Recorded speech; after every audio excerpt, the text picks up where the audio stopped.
500 square feet വരുന്ന വീട് പോലും പലപ്പോഴും നമുക്കൊക്കെ ചെറിയ വീടെന്ന് തോന്നാറുണ്ട്. പക്ഷേ ലോകത്ത് 100 സ്ക്വയർ ഫീറ്റ് പോലും ഇല്ലാത്ത അത്തരം നിർമ്മിതികളുണ്ട്.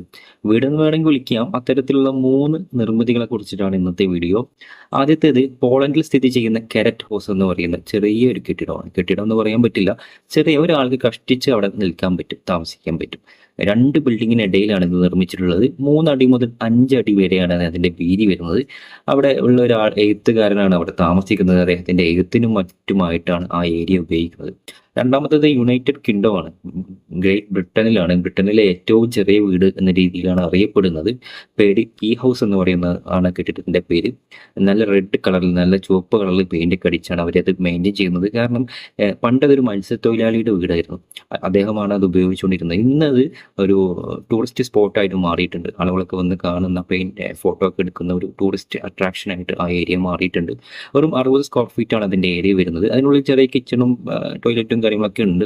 10 അടി നീളവും 6 അടി വീതിയുമാണ് ആ ഒരു കെട്ടിടത്തിന് വരുന്നത്. മൂന്നാമത്തേത് ജപ്പാനിൽ സാധാരണയായി കണ്ടുവരുന്ന ഒരു നിർമ്മിതിയാണ്. ജപ്പാനിലെ ടോക്കിയോയിലാണ്. ടോക്കിയോ നമുക്കറിയാലോ, ലോകത്ത് ഏറ്റവും കൂടുതൽ ജനങ്ങൾ താമസിക്കുന്ന ഒരു നഗരമാണ്. അപ്പോൾ അവിടെ അത്തരം ആളുകൾ ഉണ്ടാവും. ഒരുപാട് ആളുകൾ ഉണ്ടാകുമ്പോൾ അത്രയും ആളുകളെയും കൂടി അക്കോമഡേറ്റ് ചെയ്യാൻ പറ്റണം.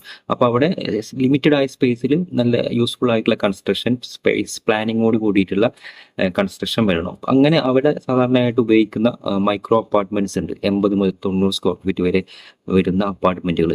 അതിൽ കിച്ചൺ ഉണ്ടാവും, ടോയ്ലറ്റ് ഉണ്ടാവും, അങ്ങനത്തെ ബേസിക് ആയിട്ടുള്ള കാര്യങ്ങളെല്ലാം അവിടെ ഉണ്ടാവും. അതിൻ്റെ ഒരു പ്രത്യേകത എന്ന് പറഞ്ഞാൽ അവിടെ യൂസ് ചെയ്യുന്ന ഫർണിച്ചറുകളൊക്കെ മോഡുലാർ ഫോൾഡബിൾ ഫർണിച്ചേഴ്സ് ആയിരിക്കും. കാരണം സ്പേസ് ലിമിറ്റഡ് ആണല്ലോ. അപ്പോൾ ലിമിറ്റഡ് സ്പേസ് കൊണ്ട് അവിടെ മൾട്ടിപ്പിൾ പർപ്പസിന് യൂസ് ചെയ്യാൻ പറ്റുന്ന ഫർണിച്ചറുകളും എക്യുപ്മെന്റ്സും ഒക്കെ ആയിരിക്കും ആ ഒരു ചെറിയ വീടിൻ്റെ ഉള്ളിൽ ഉണ്ടാവുക. എന്തായാലും വീടിന്റെ വലുപ്പമല്ല, നമ്മുടെയൊക്കെ വീട് എങ്ങനെ നല്ല രീതിയിൽ നമുക്ക് ഉപയോഗിക്കാൻ പറ്റും എന്നുള്ളതിനാണല്ലോ കാര്യം. അപ്പോൾ ഈ വീഡിയോ ഇഷ്ടപ്പെട്ടെങ്കിൽ ലൈക്ക് ചെയ്യാം. അടുത്ത വീഡിയോ ആയിട്ട് വരാം. അതുവരെ ചാനൽ സബ്സ്ക്രൈബ് ചെയ്തില്ലെങ്കിൽ സബ്സ്ക്രൈബ് ചെയ്യാം.